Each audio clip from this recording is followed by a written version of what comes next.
নমস্কাৰ আজি 6 মাৰ্চ এই মুহূৰ্তৰ কেইবাটাও ব্ৰেকিং নিউজ আহি পৰিছে আমি আপোনালোকক সেইসমূহ আগবঢ়াইছো নিৰ্বাচনৰ পূৰ্বে বিজেপি মিত্ৰজোঁটত প্ৰচণ্ড আঘাত অগপৰ কোষাধ্যক্ষ জয়ন্ত খাউণ্ডৰ দল ত্যাগ ৰঙানদী সমষ্টি টিকট প্ৰত্যাশী আছিল জয়ন্ত খাউণ্ড অগপ ত্যাগৰ পাছতে কংগ্ৰেছত যোগদানৰ সম্ভাৱনা আছে নেতাগৰাকী কংগ্ৰেছৰ পৰা ৰঙানদী সমষ্টিত প্ৰতিদ্বন্দ্বিতা কৰাৰো সম্ভাৱনা আছে ৰঙানদী বিজেপি অগপক এৰি নিদিয়াৰ পিছতে এই সিদ্ধান্ত লৈছে জয়ন্ত খাউণ্ডে ৰঙানদীত বিজেপিয়ে প্ৰক্ষেপ কৰিছে ঋষিৰাজ হাজৰিকাক জয়ন্ত খাউণ্ডে দীৰ্ঘদিন ধৰি ৰঙানদীত চলাইছিল কুচকাৱাজ ইয়াৰ পাছৰ খবৰ মিত্ৰতা ভংগ বিৰোধী ঐক্য মঞ্চৰ পৰা বাহিৰ হ'ল ৰাইজৰ দল ৰাজ্য দলক একাষৰীয়া কৰিলে কংগ্ৰেছে বিৰোধী মিত্ৰতাত আজিয়ে লাগিব চূড়ান্ত মোহৰ ৰাজ্য দলৰ বাহিৰে আন সকলো দলেই থাকিম মিত্ৰতাত এপিচিচিৰ সভাপতি গৌৰৱ গগৈ উপস্থিতিত এক বিশেষ বৈঠক অনুষ্ঠিত কৰা হৈছে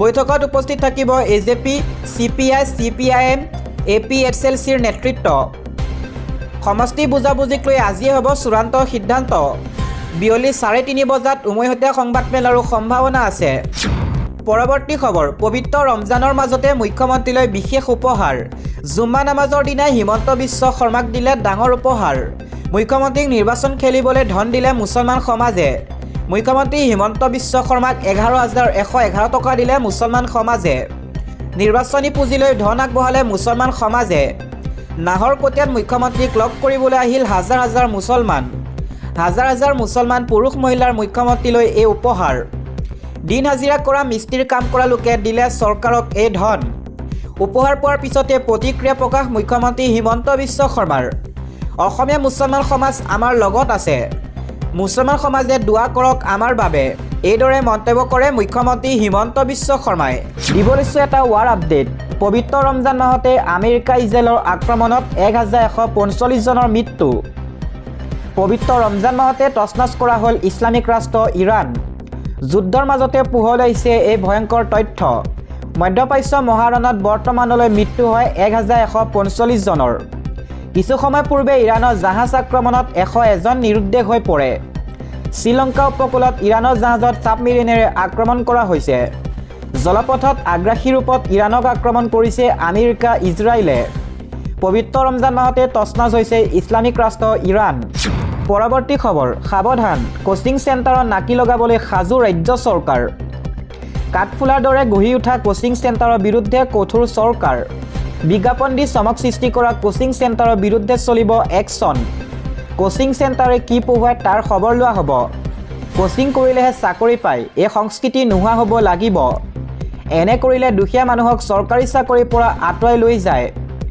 আমাৰ লক্ষ্য দুখীয়া ল'ৰা ছোৱালীখিনিয়েহে চাকৰি লাভ কৰক ৰাজ্যৰ কোচিং চেণ্টাৰৰ বিৰুদ্ধে কঠোৰ স্থিতি মুখ্যমন্ত্ৰী হিমন্ত বিশ্ব শৰ্মাৰ দিবলৈছো আন এটা ৰাজনৈতিক প্ৰেক্ষাপটৰ খবৰ ৰাজ্য দলৰ 11জনীয়া প্ৰাৰ্থী তালিকা ঘোষণা কৰা হ'ল পূব গোৱালপাৰাত অৱতীৰ্ণ হ'ব বিধায়ক আব্দুল ৰছিদ মণ্ডল আৰু জালুকবাৰীত অৱতীৰ্ণ হ'ব ৰমেন চন্দ্ৰ বৰঠাকুৰ মানস সমষ্টিত হ'ব অঞ্জন তালুকদাৰ দলগাঁৱত আজিজুৰ ৰহমান ঢিঙত মেহবুব মুখতাৰ তেজপুৰত অলকনাথ চিচিবৰগাঁৱত দুলাল চন্দ্ৰ বৰুৱা মাৰ্ঘেৰিটাত ৰাহুল চেত্ৰী ডিগবৈত লক্ষ্যজ্যোতি গগৈ বোকাখাটত ৰতন দত্ত মৰণীত ৰূপজ্যোতি কুৰ্মীৰ বিৰুদ্ধে এইবাৰ ডক্টৰ জ্ঞানশ্ৰী বৰা হ'ব ৰাজ্য দলৰ প্ৰাৰ্থী দিবলৈছো আন এটা ৱাৰ ব্ৰেকিং আমেৰিকা দূতাবাসত মিছাইল আক্ৰমণ ইৰাণৰ ছৌদি আৰবত থকা আমেৰিকাৰ দূতাবাসত মিছাইল আক্ৰমণ কৰা হৈছে তছনছ ৰিয়াদত আমেৰিকাৰ দূতাবাস ইৰাণৰ ড্ৰোনৰ পৰা সাৰি নগ'ল আমেৰিকাৰ দূতাবাস ছৌদি আৰবৰ প্ৰতিৰক্ষা মন্ত্ৰালয়ে নিশ্চিত কৰিছে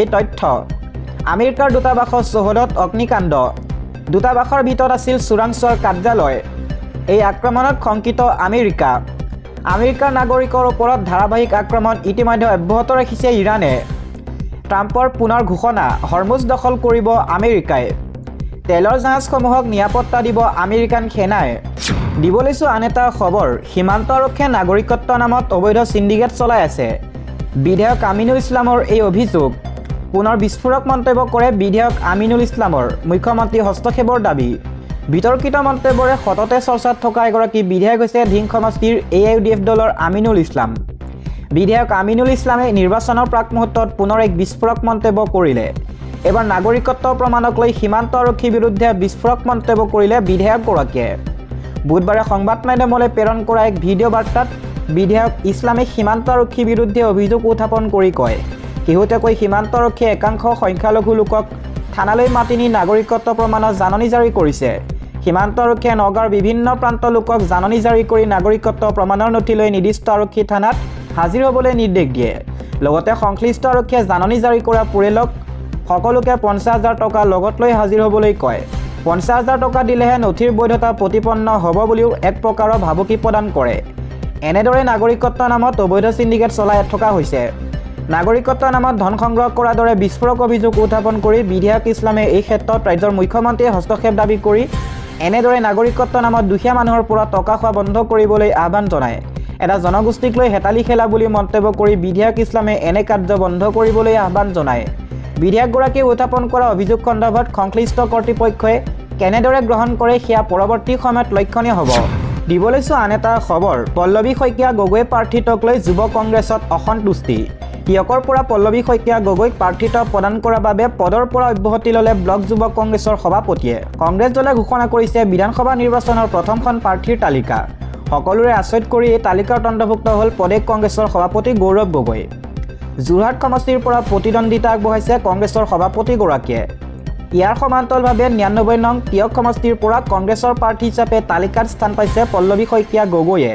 কিন্তু পল্লৱী শইকীয়া গগৈয়ে প্ৰাৰ্থিত্ব লাভ কৰাৰ পাছতে টিয়কত লাগিছে হাহাকাৰ। কাৰণ পল্লৱী শইকীয়া গগৈক টিয়ক সমষ্টিৰ পৰা প্ৰাৰ্থিত্ব দিয়াক লৈ একাংশ যুৱ কংগ্ৰেছী অসন্তুষ্ট হৈছে। সেয়েহে পল্লৱী শইকীয়া গগৈক প্ৰাৰ্থিত্ব প্ৰদানত অসন্তুষ্ট হৈ টিয়ক বিধানসভা সমষ্টিৰ অন্তৰ্গত পূব টিয়ক ব্লক যুৱ কংগ্ৰেছৰ সভাপতি বিদ্যুৎ বিকাশ গগৈয়ে দায়িত্বৰ পৰা অব্যাহতি লৈছে। লগতে উক্ত ব্লক যুৱ কংগ্ৰেছৰ কমিটিসমূহৰ সদস্যসকলেও অব্যাহতি লৈছে। কিন্তু তেওঁলোকে কংগ্ৰেছ দল এৰা নাই বুলি স্পষ্টভাৱে উল্লেখ কৰিছে। এই সম্পৰ্কত অব্যাহতি লোৱা টিয়ক ব্লক যুৱ কংগ্ৰেছৰ সভাপতি বিদ্যুৎ শইকীয়া গগৈয়ে কয়, মই দীৰ্ঘ সময় ধৰি যুৱ কংগ্ৰেছৰ লগত জড়িত হৈ আছিলোঁ। কিন্তু এইবাৰ টিয়ক সমষ্টিত পল্লৱী শইকীয়া গগৈৰ পৰিৱৰ্তে এগৰাকী নতুন মুখৰ প্ৰাৰ্থী দিয়াৰ কথা আমি প্ৰদেশ কংগ্ৰেছক জনাইছিলোঁ। কাৰণ তেওঁ দুবাৰকৈ পৰাজিত হৈছিল, কিন্তু সেয়া হৈ নুঠিল। সেয়েহে পল্লৱী শইকীয়া গগৈক প্ৰাৰ্থিত্ব প্ৰদানত অসন্তুষ্ট হৈ আমি পদবীৰ পৰা অব্যাহতি লৈছোঁ। কিন্তু দল ত্যাগ কৰা নাই, দলৰ হৈ মই সদায় কাম কৰি যাম। গৌৰৱ গগৈক প্ৰাৰ্থিত্ব দিয়াত আমি খুবেই আনন্দ লাভ কৰিছোঁ। প্ৰাক্তন মুখ্যমন্ত্ৰী তৰুণ গগৈক আইডল হিচাপে ভাবোঁ।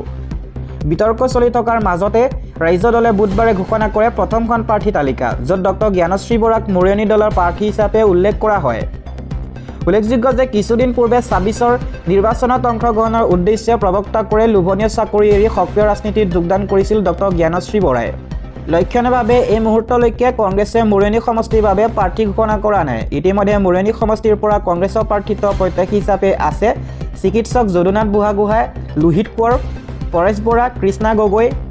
অৱশ্যে কংগ্ৰেছে কাক প্ৰাৰ্থিত্ব প্ৰদান কৰে সেয়াহে লক্ষণীয় হ'ব। বিজেপি দলেও এতিয়ালৈ প্ৰাৰ্থী তালিকা প্ৰকাশ কৰা নাই।